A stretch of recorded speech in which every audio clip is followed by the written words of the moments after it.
वंदे पुरुषोत्तमम। आज ये जो 2023 अंग्रेजी जो साल है, आप धीरे धीरे जाने का टाइम आ गया। बड़ा दुर्भाग्य की बात है, हम लोग आर्यन हैं, हम लोग सनातनी हैं, लेकिन हम अपने साल के बारे में ज्ञान हो ना हो, हम अंग्रेजी साल के बारे में बहुत अच्छे तरह से हम जानते हैं। मैं ये नहीं कह रहा हूँ कि ये नहीं करना चाहिए, ये खराब है, नहीं, ऐसी बात नहीं, ये खराब नहीं है, इसको करना चाहिए। लेकिन साथ साथ जो हमारे आर्य परंपरा में, जो हमारी संस्कृति में, हमारी सभ्यता में जो नववर्ष है, उस नववर्ष का भी पालन धूमधाम से करना चाहिए, उनको सर्वोपरि बनाकर रखना चाहिए। तभी हम अपनी संस्कृति को आगे ले जा पाएंगे, नहीं तो हम जान नहीं पाएंगे। आज हम देखते हैं जो नववर्ष का मनाने का जो तरीका है, ये जो तौर तरीका है, हम जो माँ बाप हैं क्या चाहेंगे कि आपका बेटा पार्टी में जाए, शराब की बोतल को हाथ में करके वहाँ पे वो जो ढंग वाला जो नृत्य करे, वहाँ पे पागलपंती करे, अपने जीवन को दूरगामी रास्ते में धकेल दे? क्या कोई चाहता है? नहीं चाहता है। तो अगर आप नहीं चाहते हैं तो आप अपने बच्चे को किस पथ में ले जाना चाहते हैं? धर्म के पथ पर, अधर्म के पथ पर? यदि धर्म के पथ पर ले जाना चाहते हैं तो सबसे आपके पहले धर्म को पथ को आपको चुनना पड़ेगा। जो माँ बाप हुए हैं उनको चुनना पड़ेगा, उनको चुनने के बाद उन पथ पे उनको चलना पड़ेगा, और उन पथ पे चलते हुए अपने बच्चे को उस परम पिता के हाथ में उनको थमाना पड़ेगा। जब हम परम पिता के हाथ में थमाएंगे तो उनके, जब परमपिता के हाथ में थमाएंगे तो हम समझ पाएंगे, तो हम जान पाएंगे तो किस तरह से चला जाता है। वो जानते नहीं है, वो विपथगामी हो चुके हैं, वो भ्रमित हो चुके हैं, वो अपने जीवन के चलने का राह नहीं जाना, वो सीखा नहीं, ना तो उनके परिवार से सीखा, ना तो समाज से सीखा।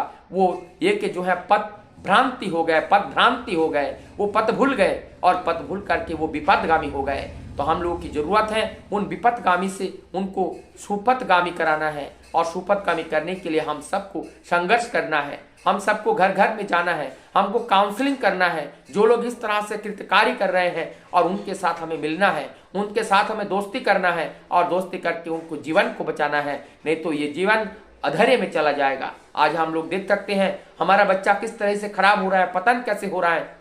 ये 2-3 कारण है। एक है मोबाइल का जो परंपरा आ गया, ये जो टेलीकम्युनिकेशंस जो आ गया, जो इंटरनेट का माध्यम आ गया, ये जो मॉडर्निटी जो हम कह रहे हैं, तो ये जो मीडिया, इलेक्ट्रॉनिक मीडिया है, ये इलेक्ट्रॉनिक मीडिया हमारी जीवन की, इसको हम यूज करना नहीं जानते हैं। तो सबसे पहले अगर हम बच्चों को उनको यूज करना सिखाएं तो उनकी क्या हमें यूज करना है, क्या यूज नहीं करना है, यादें सीख जाए तो उसमें वो खराब नहीं हो सकते हैं। चारित्रिक पतन हो रहा है, और चारित्रिक पतन के लिए अपने जीवन को वो खराब कर रहे हैं, गलत संगति में जा रहे हैं। तो उनको ये भी हमें सिखाना है किस संगत में, किसके साथ हमें संग करना है, और वो संग भी हमें उनको नहीं सिखाया। हमने कभी उनको सत्संग में नहीं लेके गया, हमने कभी उनको सत्पथ की राह नहीं दिखाया। तो जब हम ये नहीं दिखाएंगे तो वो किसी ना किसी पथ को तो अनुसरण करेगा ही करेगा। तो जीवन में एक पथ होते हैं जो असतगामी पथ होते हैं। हमने देखा खेत में अगर कोई बीज ना बोया जाए तो वहां बंजर उग जाती है, वहां जंगल हो जाते हैं। नदी की धार में हमने देखा, नदी की धार जब बहती हुई जाती है, उस धार में कितने पेड़ पौधे सब बहते हुए चला जाते हैं। उसके विपरीत किसी को बहता हुआ हम लोगों ने जीवन में नहीं देखा, क्योंकि उनके लिए प्रयास करना पड़ते हैं। धर्म का पथ वही है, नदी के बहता हुआ पानी के विपरीत चलना वो धर्म का पथ है। और जैसे जमीन को जुताई करके वहां पे निताई गुड़ाई करके वहां पे सारे फर्टिलाइजर और पेस्टिसाइड को दे करके फसल को उगाना वो धर्म का पथ है, वो सताही नहीं होता है। धर्म का पथ को जाने के लिए संघर्ष करना पड़ता है, क्योंकि हमारे अंदर जो मलिनता है, हमारे अंदर जो कुकृतियां हैं, वो सारी कुकृतियां को दूर करने के लिए, उस गंदगी को निकालने के लिए तपाना पड़ेगा। जैसे गन्ने का रस है, उनको आग से तपाया जाता है, उनके अंदर से जब गर्म करते हैं तो झाग निकलती है, और जब तक झाग नहीं निकलती है तब तक उसमें गुड़ नहीं बनता है, जब तक गुड़ नहीं बनता है तो चीनी नहीं बनती है, और चीनी नहीं बनता है तो मिश्री नहीं बनती है, और अनेकों प्रकार के मिश्री जो है इसको जलाने पर बनती है। तो हमारे जीवन में अगर हमारे जीवन को उस सुंदर मिश्री, दयाल मिश्री की तरह बनाना चाहे, सुंदर मिश्री बनाना चाहे जो कभी खराब ना हो, ना को भी कोई खराब कर पाए, ऐसा अगर बनाना चाहे तो ऐसे बनाने के लिए हमें क्या करना पड़ेगा? सत का संग करना पड़ेगा, सत्संग करना पड़ेगा, और उस करने के लिए सत को जानना पड़ेगा। उनके माध्यम से हमें दीक्षित होना पड़ेगा।